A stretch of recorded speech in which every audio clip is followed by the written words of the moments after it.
Halo semua, Assalamualaikum, kembali lagi di channel Invest Saham. Jadi pada video kali ini kita akan menganalisa lagi guys ya, saham yang punya potensi untuk bisa naik harga sahamnya.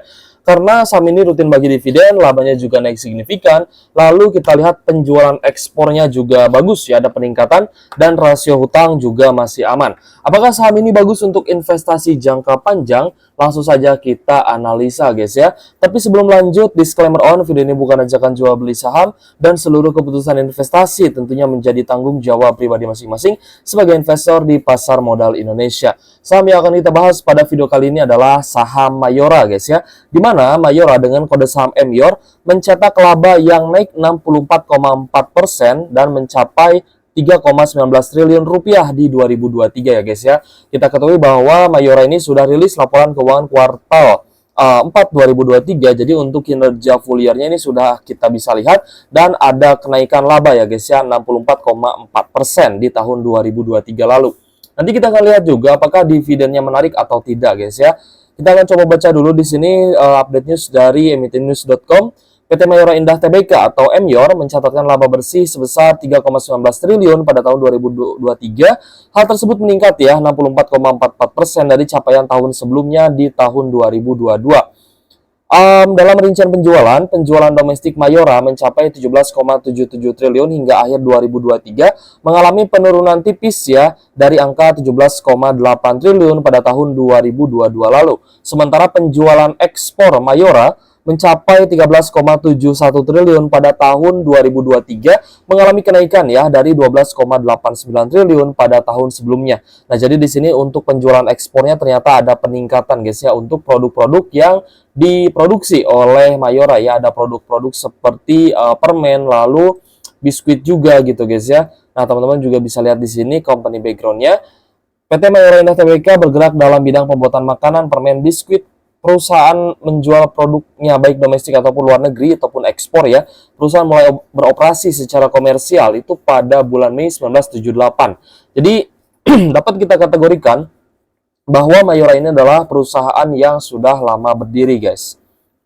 Lalu di sini kita lihat ya untuk holding composition-nya, untuk lokal Indonesia ini paling banyak ya yang pegang saham Mayora itu adalah Dana dari asuransi, lalu disusul oleh reksadana gitu guys ya, karena mungkin dari sisi price action atau harga gitu ya, volatilitasnya tidak terlalu kencang ya seperti saham-saham sektor batubara.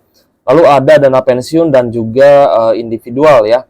Kita lanjut ke foreign, kita lihat foreignnya ini paling banyak lain-lain ya guys ya yang berwarna kuning.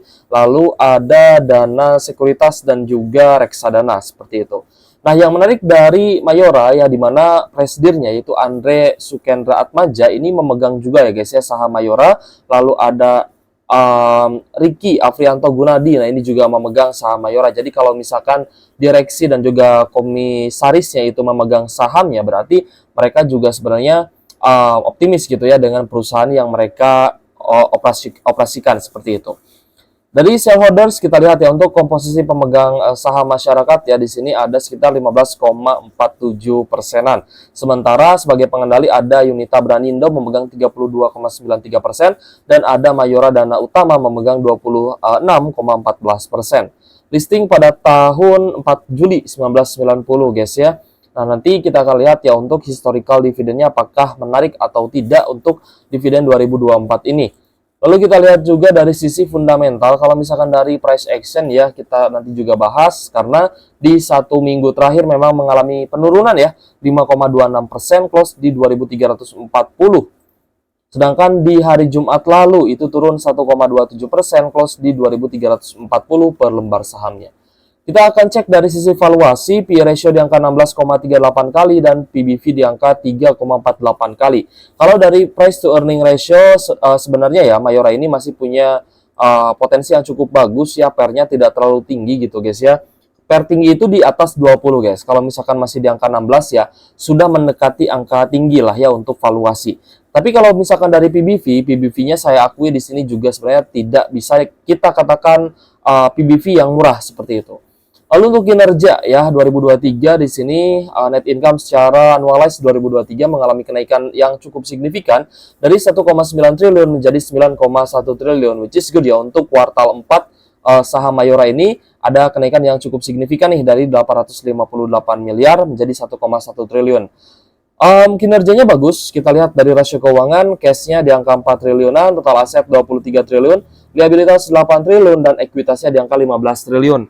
Which is bagus juga untuk rasio hutang ya, atau debt to equity ratio itu di angka 57,11 kali ya, jadi hutangnya masih aman gitu guys ya, untuk saham Mayora ini.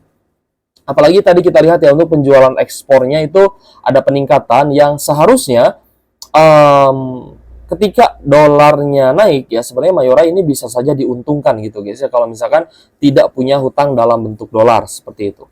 Dari profitabilitasnya juga cukup tinggi, di mana GPM gross profit margin di angka 26%, sedangkan NPM net profit marginnya di angka 13,59%. Kita cek ya dari sisi return on asset di angka 13,38% dan return on equity di angka 21,24%. Jadi dapat kita simpulkan ya dari fundamentalnya, di mana Mayora ini kinerjanya cukup oke, dan dari fundamentalnya sebenarnya dari rasio-rasio yang kita lihat, meskipun valuasinya sudah lumayan cukup mahal ya, sudah lumayan cukup tinggi, tapi kinerja perusahaan bagus, fundamentalnya juga bagus, rasio hutang juga aman seperti itu.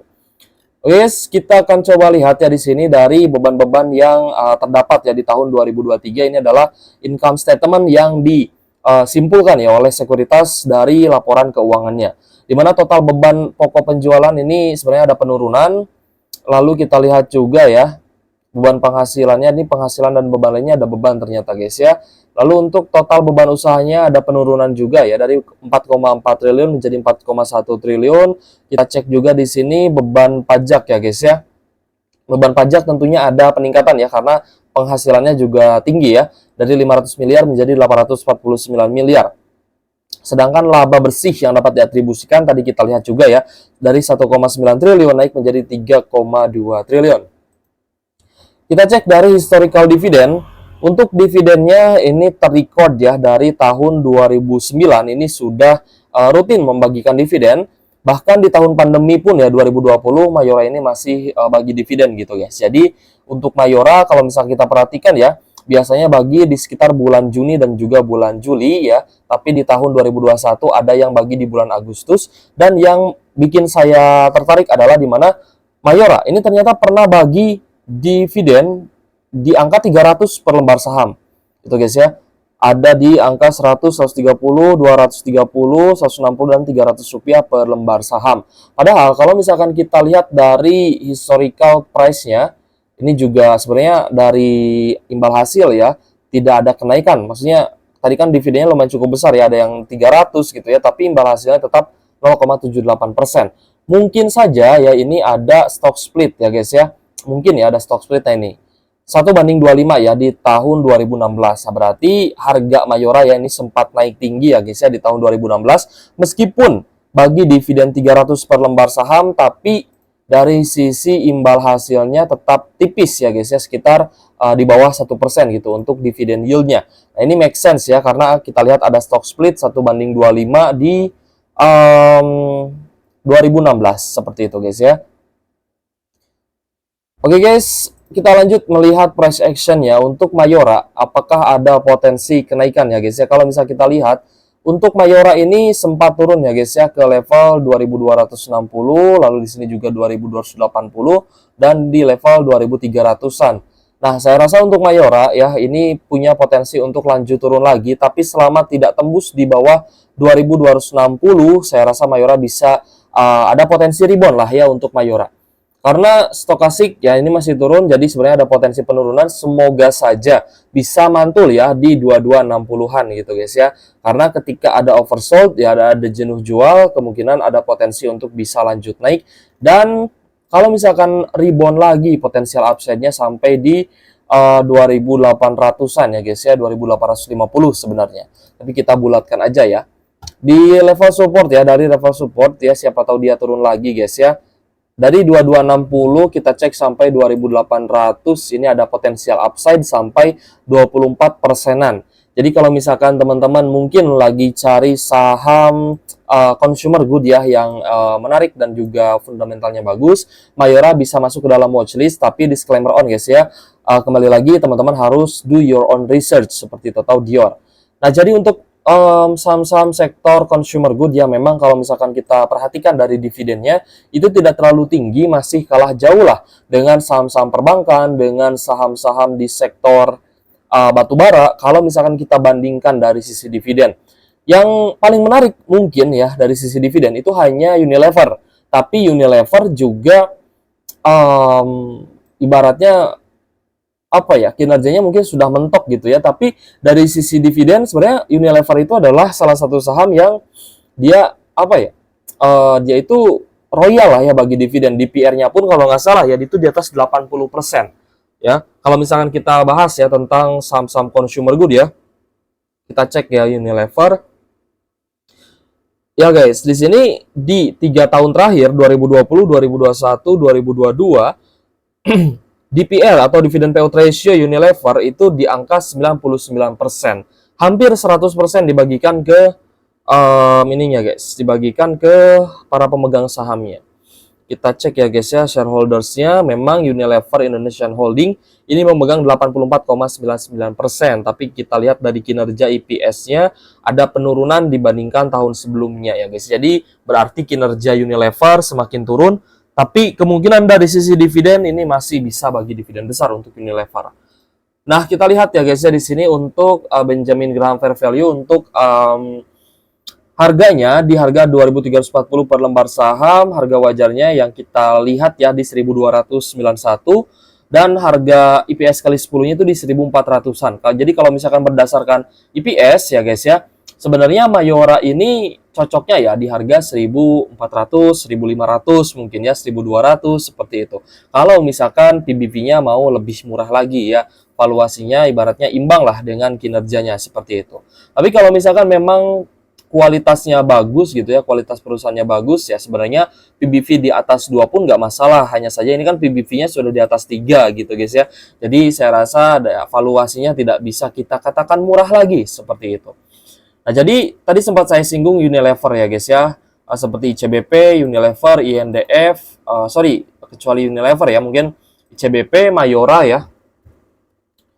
ICBP, Mayora, INDF ya, kalau misal teman-teman hold ya saham-saham di sektor consumer good ya, kecuali Unilever, mungkin teman-teman dividennya akan dapat kecil, tapi potensial upside-nya sebenarnya menarik gitu guys. Ya jadi tetap gitu guys ya, kalau misalkan melihat dividen kecil, teman-teman harus lihat juga potensial upside-nya bisa sampai berapa persen kenaikannya. Untuk Mayora tadi kita cek ya, ada 24%-an untuk potensial upside, dan dari sisi dividen kurang menarik karena dividen yield-nya hanya bisa tembus 2-3%-an dengan DPR 40-56%. Ya, kita coba cek misalkan DPR-nya 99% ya, mirip Unilever misalkan. Nah, dividen yield-nya baru menarik ya di angka 6%-an kalau misalkan Mayora bagi DPR 99%. Tapi ini hal yang sangat wajar, hal yang sangat jarang maksud saya. Hal yang sangat jarang sebuah perusahaan bisa membagikan DPR 99 bahkan 100%. Itu jarang banget gitu guys ya. Mungkin hanya bisa kita temukan ya di Unilever dan juga di PTBA. PTBA di 2 tahun terakhir bagi DPR 100%, Unilever ya di 3 tahun terakhir bagi 99%. Itu jarang sekali terjadi gitu guys ya. Jadi Mayora dari sisi dividen yield ya kita anggaplah sebagai pengaman aja gitu ya, pengaman dari kita investasi, kita mengejar capital gain. Jadi tetap harus capital gain approach ya dibandingkan kita dividend approach seperti itu. Untuk dividend approach atau teman-teman yang masih mau mencari dividen yang jumbo, ya bisa pertimbangkan di saham-saham sektor batubara. Ya, tapi kalau misalkan teman-teman nggak dapat dividen interim kemarin, misalkan Adro itu kan bagi dividen interim, lalu ITMG, WNTR sudah bagi dividen interim. Nah, kalau misalkan teman-teman ketinggalan tidak dapat dividen interimnya, ya saya sarankan sih masuk aja di saham batubara yang bagi dividen besar, tapi dia bagi dividennya hanya 1 tahun sekali. Ya, itu cara mengakalinya gitu guys ya. Jadi jangan takut ketinggalan kereta, dan untuk dividen yield yang maksimal di tahun 2024 ini, tentunya teman-teman harus mengincar dari yang dividennya bagi setahun sekali kalau misalkan mau masuk ke saham sektor batubara. Tetap ya guys ya, yang menarik di mata saya adalah saham perbankan yang pertama.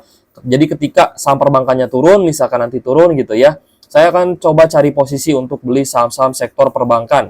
Misalkan BRI dan juga Bank Mandiri, ini 2 saham yang saya lihat sangat menarik. Tapi sebenarnya Bank BNI juga menarik gitu guys ya. Sedangkan Bank BCA juga sama sebenarnya, harus cari di posisi yang murah gitu ya.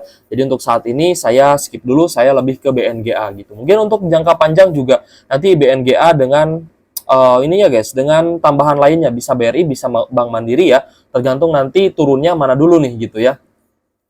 Lalu saham kedua ya, saham ketiga keempat mungkin ya, itu adalah saham batubara ya. Nanti saya akan cari saham-saham batubara yang ke 5 ke 6 ya, mungkin akan ada 6 atau 5 saham. Itu saham sektor otomotif seperti itu. Jadi ya beberapa saham menarik ya di tahun 2024 ini, tinggal kita analisa ulang gitu ya. Atau mungkin teman-teman ada saran gitu ya, entah kita mau bahas saham apa lagi, boleh tulis aja di kolom komentar guys ya. Terima kasih sudah menonton video kali ini, semoga bermanfaat buat teman-teman. Thank you for watching, see you on the next video. Wassalamualaikum warahmatullahi wabarakatuh.